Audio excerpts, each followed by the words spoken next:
So hey guys, welcome back to my channel. I hope you guys are doing great and you are safe at your homes. तो दोस्तों, जैसा कि आप screen पर देख पा रहे हैं, आज की इस वीडियो में मैं आपसे एक स्ट्रेटेजी शेयर करने वाला हूं और वो स्ट्रेटेजी आपके स्विंग ट्रेडिंग या शॉर्ट टर्म ट्रेडिंग के लिए होगी। और उस स्ट्रेटेजी को आप यूज़ करके अपने ट्रेडिंग में जो है 8 से 10% तक का मुनाफा रेगुलरली कमा सकते हैं। ऐसी ये स्ट्रेटेजी है, तो वीडियो स्किप मत कीजिए, अंत तक बने रहिए। डेफिनेटली आप कुछ ना कुछ सीख के जाएंगे और आपको ये वीडियो पसंद आएगा, ऐसी मैं उम्मीद करता हूँ। तो चलिए विदाउट वेस्टिंग एनी टाइम शुरू करते हैं। तो दोस्तों, यहाँ पे स्विंग ट्रेडिंग या शॉर्ट टर्म ट्रेडिंग आप सभी को मालूम है, मेरे बहुत सारे वीडियो में इस पर ऑलरेडी बना चुका हूँ। फिर भी मैं आपको बताना चाहूँ तो अगर स्विंग ट्रेडिंग आप करना चाहते हैं तो स्विंग हाइज और स्विंग लोस पे की जाती है। जैसे ही कोई स्टॉक अपना स्विंग लो बनाता है तो डेफिनेटली हम वहाँ पे बाय कर लेते हैं, और स्विंग हाई लगाते हैं तो वहाँ पे शॉर्टिंग अपॉर्चुनिटी हमको दिखाई देती है। वैसे ही शॉर्ट टर्म ट्रेडिंग वही होती है, इसमें सिर्फ ये होता है कि इसमें अवधि बढ़ा देते हैं, ड्यूरेशन जो है थोड़ी सी ज़्यादा हो जाती है। स्विंग ट्रेडिंग अगर आप मान लीजिए 15 दिन 20 दिन या महीना भर के लिए करते हैं तो शॉर्ट टर्म ट्रेडिंग जो होती है 2-3 महीने के लिए हो सकती है। अब यहाँ पे इसके बाद में मैं आपको बताऊंगा कि स्ट्रेटेजी में मेन जो चीज़ है वो क्या है। तो बेसिकली यहाँ पे हम मेन इंडिकेटर पे बात करने वाले हैं, और वो इंडिकेटर जो है वो होता है मूविंग एवरेज। जी हाँ दोस्तों, मूविंग एवरेज के बारे में बताऊंगा मैं आपको, और इस स्ट्रेटेजी को ये कैसे इफेक्टिव बनाता है, कैसे हम मूविंग एवरेज को यूज़ करके बेहतरीन तरीके से जो है 8 से 10% तक के रिटर्न्स कमा सकते हैं। ये सारी चीज़ें मैं आपको बताने वाला हूँ। सो दोस्तों, यहाँ पे सबसे पहले मैं आपको बताऊंगा कि मूविंग एवरेजेस क्या होते हैं। जी हाँ दोस्तों, बहुत से लोगों को पता भी होगा, लेकिन जिनको नहीं पता है उनके लिए बताना बहुत ज़रूरी है। सो मूविंग एवरेज क्या होता है? अलग अलग दिनों के जो क्लोजिंग प्राइस होते हैं स्टॉक्स के अलग अलग दिनों के क्लोजिंग प्राइस जो होते हैं, उसको जब हम डिवाइड कर देते हैं नंबर ऑफ डेज से डिवाइड कर देते हैं, तो हमको जो नंबर निकल के आता है उसको हम बोलते हैं मूविंग एवरेज। बेसिकली ये औसत होता है। तो मान लीजिए किसी स्टॉक का प्राइस जो है वो 10 रुपये पे क्लोज हुआ, उसके बाद में 5 पे क्लोज हुआ, उसके बाद में फिर 10 पे क्लोज हुआ, उसके बाद में 15 पे क्लोज हुआ। ठीक है, तो यहाँ पे जो नंबर निकल के आएगा, कैसे निकालेंगे? 10, 5, 15, 10, 25, 25 और 15, 40। तो बेसिकली यहाँ पे 40 को हम डिवाइड कर देंगे, नंबर ऑफ डेज कितने हैं? 1, 2, 3, 4। तो 4 से डिवाइड कर देंगे तो जो नंबर निकल के आया है, ये 10 रुपये का जो नंबर है, ये बेसिकली हमारा मूविंग एवरेज है। ये हमारा मूविंग एवरेज है। तो मूविंग एवरेज क्या हुआ? सिंपल है कि क्लोजिंग प्राइजेस को जब हम नंबर ऑफ डेज से डिवाइड कर देंगे तो हमारा जो आ जाएगा मूविंग एवरेज आ जाएगा। अब दोस्तों, मैं बताऊंगा आपको कि मूविंग एवरेज जो होता है वो उसकी क्या क्वालिटी है। तो बेसिकली एक लैगिंग इंडिकेटर है। तो लैगिंग इंडिकेटर क्या हुआ? वो भी इसका इफेक्ट रहता है, वो थोड़ा सा स्लो होता है एज कंपेयर टू प्राइस के कंपेरिजन में जो होगा इसका इफेक्ट जो रहेगा थोड़ा सा स्लो रहता है।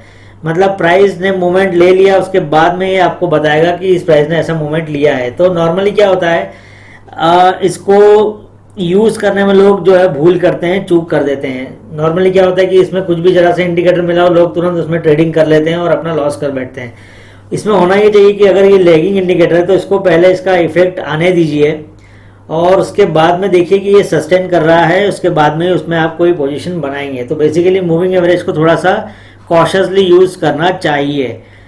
सो दोस्तों, आप देखते हैं कि मूविंग एवरेज दिखता कैसा है, ये इंडिकेटर कैसा दिखाई देता है। तो बेसिकली क्या होता है कि चार्ट, जैसे ये मैंने यहाँ पे चार्ट बना के रखा हुआ है ऑलरेडी, तो यहाँ पे आप देख सकते हैं कि चार्ट में क्या हो रहा है कि यहाँ पे ये पूरे जो कैंडल बन के दिखाई दे रहे हैं आपको अलग अलग, और इसके बीच में से एक ग्रीन लाइन जाती हुई दिखाई दे रही है। तो बेसिकली ये अप्लाई करने के बाद में ऐसा इंडिकेटर दिखाई देता है, और इसको हम मूविंग एवरेज कहते हैं। अब यहाँ पे इसको समझना कैसे है, कैसे ये काम कर रहा है। सो बेसिकली क्या होता है कि मूविंग एवरेज जो होता है वो हम मल्टीपल टाइम फ्रेम का लगा सकते हैं।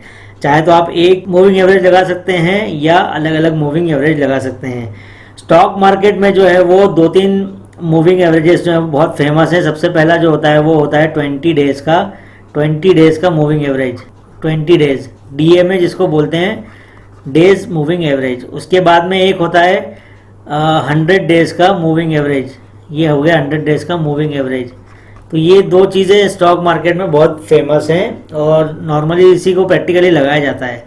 सो 2 इंडिकेटर्स होते हैं यहाँ पे, आप चाहें तो 3 या 4 भी लगा सकते हैं, आपके हिसाब से होता है। लेकिन इसका कहने का उद्देश्य ये है, इसको समझाने का मतलब ये है कि एक शॉर्ट टर्म का होता है और एक लॉन्ग टर्म का होता है। लॉन्ग टर्म का जो होता है वो आपको हमेशा जो रहेगा एक ट्रेंड दिखाएगा। इसका जो होता है 100 डे वाला जो होता है मूविंग एवरेज, वो हमको ये दिखाता है कि ट्रेंड क्या है, ट्रेंड क्या है वो हमको दिखाता है। और 20 डेज का जो होता है डीएमए, वो हमको दिखाता है कि कब एंटर करना है, मतलब टाइमिंग दिखाता है हमको एंट्री की। ठीक है, ये दो चीज़ हमेशा ध्यान रखिए कि 100 वाला जो रहेगा आपको ट्रेंड दिखाएगा और 20 डीएमए जो रहेगा वो आपको टाइमिंग बताएगा कि आप कैसे एंटर कर सकते हैं। तो यहाँ पे दो चीज़ समझ लीजिए कि दो इंडिकेटर आप यूज़ कर सकते हैं इस स्ट्रेटेजी में, एक तो 100 डीएमए और दूसरा 20 डीएमए। तो एक चीज़ ये हो गई। इसके बाद में क्या समझना है हमको यहाँ पे, तो इसके बाद में एक चीज़ और समझने की ऐसी है कि मान लीजिए कि ये मैंने वापस से यहाँ पे एक ऐसा चार्ट बनाया, ठीक है, और यहाँ पे मैंने इसको जो है वो एक लाइन बना दी। अभी आप देखेंगे कि जो 20 डेज का ईएमए मैंने यहाँ पे बना दिया है वो इस तरीके से जा रहा है, और यहाँ पे मैंने बना दिया 100 डेज का डीएमए जो कि इस तरीके से जा रहा है। तो बेसिकली क्या हो रहा है यहाँ पे, 20 डेज का जो डीएमए है, 20 डेज का जो डीएमए है वो 100 डेज के डीएमए को क्रॉस कर चुका है। यहाँ से उसने 100 डेज के डीएमए को क्रॉस कर दिया है। तो बेसिकली क्या होता है, ये स्ट्रेटेजी में यही समझना है हमको कि कहाँ पे हमको ऐसे क्रॉस ओवर्स दिखाई दे रहे हैं। जहाँ पे ऐसे क्रॉस ओवर्स दिखाई देते हैं, जहाँ पे कि एक लाइन जो है इस तरीके से है और दूसरी लाइन जो है इस तरीके से आती है, और यहाँ पे एक क्रॉस ओवर हमको दिखाई देता है। तो ये बेसिकली क्रॉस ओवर पे हमको बाइंग अपॉर्चुनिटी को ढूंढना होता है। तो ये स्ट्रेटेजी का मेन जो है वो समरी है कि हमको कैसे इसको यूज़ करना है। तो डीएमए क्या होता है, मूविंग एवरेज क्या होता है, ये सारी चीज़ें मैं आपको बता चुका हूँ और मैंने आपको यहाँ पे ड्रॉ करके भी दिखाया कि इसको कैसे यूज़ करते हैं। अब फाइनली चार्ट्स पे देखेंगे कि इसको कैसे यूज़ कर सकते हैं और कैसे इसको अप्लाई कर सकते हैं। तो चलिए दोस्तों चार्ट के ऊपर चलते हैं। तो देखिए दोस्तों, अब हम टेक महिंद्रा के चार्ट पे आ चुके हैं। डेली बेसिस पे हमने इसको लगाया है चार्ट को। आप ध्यान रखिए कि स्विंग ट्रेडिंग कर रहे हैं तो आप डेली चार्ट लगाएं तो ज़्यादा अच्छा रहेगा, और इसमें अगर मूविंग इंडिकेटर्स को आप स्टडी करेंगे तो आपको ज़्यादा अच्छे रिजल्ट्स मिलेंगे।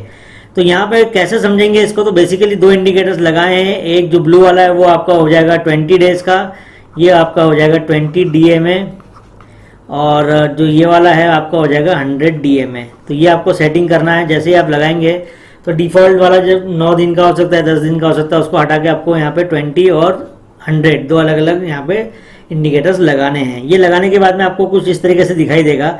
तो यहाँ पे हमको ऐसा चांस ढूंढना है जहाँ पे ये क्रॉस ओवर हो रहा है। तो basically we have to find out the cross overs. Cross over किस चीज़ का, जब 20 डीएमए क्रॉस करेगा, क्रॉसेस 100 डीएमए। जब 20 डीएमए 100 को क्रॉस कर लेगा तो हमको वहाँ पे बाइंग चांस मिलेगा। और अगर 20 डीएम ऊपर की तरफ, डेफिनेटली ऊपर की तरफ जब क्रॉस करेगा, और अगर नीचे की तरफ क्रॉस करता है तो हमको यहाँ पे सेलिंग अपॉर्चुनिटी मिल जाएगी। तो यहाँ पे दो तीन चीज़ें देखना है, ये मैंने आपको बताया। तो अब यहाँ पे हम लोग देखते हैं कि ऐसी कोई यहाँ पे हमको चांस दिखाई दे रहा है कि नहीं दिखाई दे रहा है। तो बेसिकली दो चीज़ मैंने आइडेंटिफाई की यहाँ पे आप देखेंगे तो एक क्रॉस ओवर मुझको यहाँ पे दिखाई दे रहा है। ये देखिए क्रॉस ओवर ये है, और एक क्रॉस ओवर यहाँ पे दिखाई दे रहा है जिसको कि गोल्डन क्रॉस ओवर भी बोलते हैं।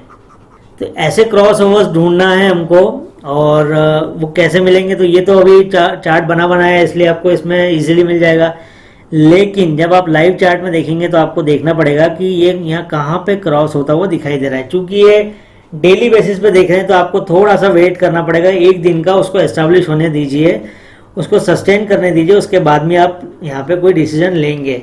लैगिंग इंडिकेटर में आपको बार बार बता रहा हूँ, तो आप तुरंत देखेंगे कि यहाँ पे क्रॉस हो गया और आपने कोई ले लिया, बाइंग चांस ले लिया यहाँ पे, और मालूम पड़ा वो नीचे की तरफ आ गया। तो ऐसा बिल्कुल भी नहीं करना है। हमको क्या करना है कि ये जब क्रॉस ओवर हो जाएगा और यहाँ पे सस्टेन कर लेगा, उसके बाद यहाँ पे हम बाइंग के लिए सोचेंगे। तो अब यहाँ पे अगर आप देखेंगे तो ये दोनों क्रॉस ओवर जो मैंने आपको बताया, ये वाला और ये वाला, तो बेसिकली यहाँ पे आप देखेंगे तो कैसे क्रॉस हुआ है। यहाँ से क्रॉस होने के बाद में तो यहाँ से यहाँ तक आप देख सकते हैं कि आपको कितना ज़्यादा मूव मिल रहा है, कितना परसेंटेज का मूव मिल रहा है। आप देख सकते हैं यहाँ पे आपको लगभग 21% का जो है वो अप मूव दिखाई दे रहा है यहाँ से यहाँ तक। तो यहाँ पे भी आप देख सकते हैं दूसरे वाले में भी लगभग 8% से 8.5% तक का अप मूव हमको दिखाई दिया है। ऐसे बहुत सारे स्टॉक्स में आप ढूंढ सकते हैं, देख सकते हैं डेली बेसिस पे। उसको स्टडी करना पड़ेगा, आपको होमवर्क करना पड़ेगा, और तभी आपको मालूम चलेगा कि डेफिनेटली कहीं ना कहीं आपको यहाँ पे क्रॉस ओवर्स होते हुए दिखाई देंगे। क्योंकि क्या होता है, स्टॉक का जो क्लोजिंग प्राइस रहेगा, क्लोजिंग प्राइस और मूविंग एवरेज का जो प्राइस रहेगा वो हमेशा कहीं ना कहीं क्रॉस होता हुआ आपको दिखाई देगा। तो ऐसे क्रॉस पे ही हमको बाइंग करना है और ऊपर की तरफ जाएगा तब हमको यहाँ पे मुनाफा बुक करके निकल लेना है। बस इतना सा इसमें है। ये आपको स्टडी करके ही आएगा। देखने में बहुत इजी लग रहा है कि ये क्रॉस ओवर्स में हमको ट्रेड करना है, लेकिन इसको बहुत ध्यान से करना पड़ेगा आपको। स्टॉप लॉस हमेशा लगाना है आपको। अगर आपने जैसे मान लीजिए इस तरीके से मैं बता रहा हूँ आपको कि यहाँ पे आपने कहीं किया है तो थोड़ा सा नीचे की ओर आप यहाँ कहीं पे छोटा स्टॉप लॉस लगाइए, वैसे ही यहाँ पे आप नीचे की ओर छोटा स्टॉप लॉस लगाइए। स्ट्रेटेजी जो है बेसिकली स्विंग ट्रेडिंग और शॉर्ट टर्म ट्रेडिंग के लिए ही यूज़ होती है। तो मूविंग एवरेज के बारे में आपसे बात कर रहा हूँ और आपको समझाने की कोशिश कर रहा हूँ। यहाँ पे कोई दूसरा स्टॉक भी हम देखेंगे। सो दूसरा स्टॉक दोस्तों एक्सिस बैंक का है और एक्सिस बैंक में उसको कुछ क्रॉस ओवर्स यहाँ पे दिखाई दे रहे हैं। एक तो क्रॉस ओवर इधर दिखाई दे रहा है, देन उसके बाद में यहाँ पे दिखाई दे रहा है। तो बेसिकली क्या हुआ कि ये प्राइस जो था नीचे आया और इसको टच करके बाउंस किया इसने ऊपर की तरफ, और यहाँ से आप देख सकते हैं कितना शानदार मूव हमको दिखाई दिया। हमको सिर्फ 8 से 10% चाहिए, यहाँ पे तो बहुत ही ज़बरदस्त हमको मूव दिखाई दे रहा है। वैसे ही यहाँ पे देखेंगे ये क्रॉस ओवर होने के बाद में इसने वापस से अप मूव लिया और यहाँ पे आप देख सकते हैं कि यहाँ से यहाँ तक ये पहुँच गया। क्लोजिंग के बाद में आपको स्टॉक को स्टडी करना है और देखना है कि अगर वो अपने 100 डेज के जो मूविंग एवरेज से उसको टच करके ऊपर की तरफ निकल रहा है अगर, तो वहाँ पे हमको बाइंग अपॉर्चुनिटी ज़रूर मिलेगी। अब दोस्तों ये तो हमने एक्सिस बैंक देखा, ऐसे ही हम लोग दूसरा कोई स्टॉक देख सकते हैं यहाँ पे। तो दूसरा स्टॉक कौन सा देख लेंगे, तो बजाज का देखते हैं, बजाज इलेक्ट्रिकल्स का देख लेते हैं। तो बजाज इलेक्ट्रिकल्स मैंने यहाँ पे देखा हुआ है। तो बेसिकली यहाँ पे भी आप देखेंगे तो 2-3 जगह मुझे क्रॉस ओवर्स दिखाई दे रहे हैं। सबसे पहला क्रॉस ओवर यहाँ पे दिखाई दे रहा है मुझको इस यहाँ पे, तो ये क्रॉस ओवर है। उसके बाद में ये सीधा सीधा सीधा सीधा बहुत ऊपर गया हुआ है और उसके बाद में यहाँ पे आता हुआ वेज है। लेकिन ये वाला आप क्रॉस ओवर देखेंगे तो ये बहुत ही शानदार क्रॉस ओवर होता हुआ दिखाई दिया। यहाँ पे आप एंट्री लेते और नीचे की तरफ मान लीजिए इस लेवल पे कहीं आप एसएल लगा देते अपना, तो यहाँ से आपको जो अप मूव मिलता है वो आराम से 8 से 10% का अप मूव इजीली मिल जाता है आपको। सो दोस्तों ऐसे ही 8 से 10% के प्रॉफिट के लिए ये स्ट्रेटेजी को आप अगर यूज़ करते हैं तो बहुत ही शानदार आपको प्रॉफिट देखने को मिलेगा। आपने अगर मान लीजिए 4 या 5 ट्रेड लिए, उसमें से 2 या 3 ट्रेड भी आपके सही निकल जाते हैं, 50% में निकल जाते हैं, तो आपको आराम से जो है वो 30-40% का ओवरऑल आपको जो है वो प्रॉफिट हो जाता है, which is a very good thing. तो ये एक स्ट्रेटेजी बहुत ही कारगर स्ट्रेटेजी है, बहुत इफेक्टिव स्ट्रेटेजी है, बहुत लोग इसको यूज़ करते हैं और स्पेशली एक्सपर्ट्स और एनालिस्ट तो बहुत ही इसको यूज़ करते हैं। तो ये स्ट्रेटेजी जो है आपको बिल्कुल स्टडी करना चाहिए, ध्यान देना चाहिए इस पर, और बहुत ही मैजिकल स्ट्रेटेजी मेरे हिसाब से है ये। बहुत अच्छे रिजल्ट इसमें दिखाई देते हैं। तो ये हमने बात की मूविंग एवरेज के बारे में। मूविंग एवरेज क्या होते हैं, कैसे यूज़ कर सकते हैं, मैं उम्मीद कर रहा हूँ कि आपको समझ में आया होगा। फिर भी कोई डाउट होता है तो आप कमेंट सेक्शन में ज़रूर लिखिए और बात कीजिए। तो दोस्तों मैं उम्मीद कर रहा हूँ ये वीडियो आपको पसंद आया होगा, तो इसको लाइक कीजिए और शेयर कीजिए अपने दोस्तों के साथ में। चैनल को सब्सक्राइब कीजिए ताकि अपना साथ ऐसे ही बना रहे। तो ये वीडियो यहीं वाइंड अप करेंगे और मिलते हैं हमारे नेक्स्ट वीडियो में। तब तक take care and bye bye.